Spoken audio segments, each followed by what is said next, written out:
Sean Diddy Combs' attorneys hit back at Cassie Ventura's emotional testimony on the third day of questioning with a scathing cross-examination that pushed her to her limits. Attorney Anna Estavo, who's part of a stacked defense counsel for the disgraced rap mogul, began her line of questioning by asking the Me and You singer why she kept coming back during the 11-year relationship. She then asked Cassie to read a series of texts out loud that the singer sent her now ex, including one that read, "I'm a very lucky woman," and another that tried to paint the songstress as needy, saying, "I haven't talked to you at all. I know you could take 3 minutes out of your day to talk to me and you don't even try."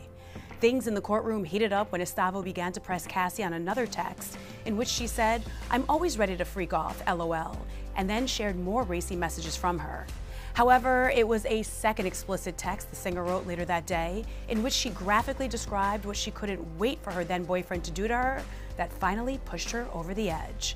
Cassie, who is 8 months pregnant, immediately asked the judge for a break after the raunchy text was read and was seen grabbing her belly with both her hands as her husband and father of her kids, Alex Fine, was present inside the courtroom.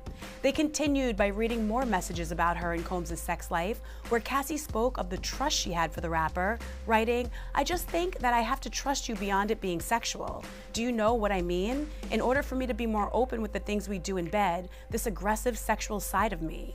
The defense also questioned the Long Way to Go singer on whether the rape lawsuit she filed against Combs in November of 2023 ruined his career, to which Cassie replied, "I could understand that, yeah."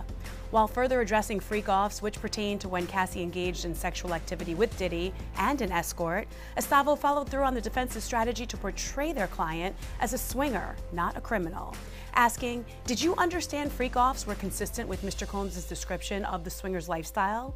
Which prompted the mom of three to reply, "Related in a sexual way, they're very different."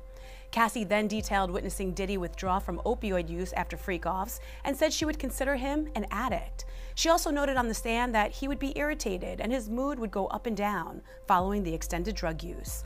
Estavo also asked Ventura during the cross-examination about her jealous tendencies, particularly with one of Combs' other girlfriends, whom the singer described as the main problem in their relationship, as well as the late Kim Porter, who's the mother of Diddy's 7 kids.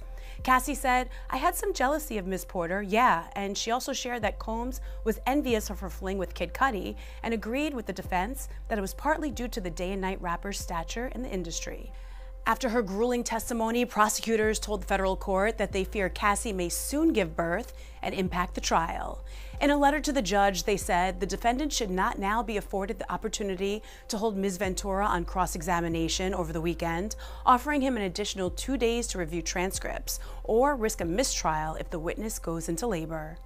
Leading up to the trial, Reuters reported that the lead attorney on the case, Mark Agnifilo, planned to smear Cassie's reputation by claiming she and Combs were in a mutually violent relationship.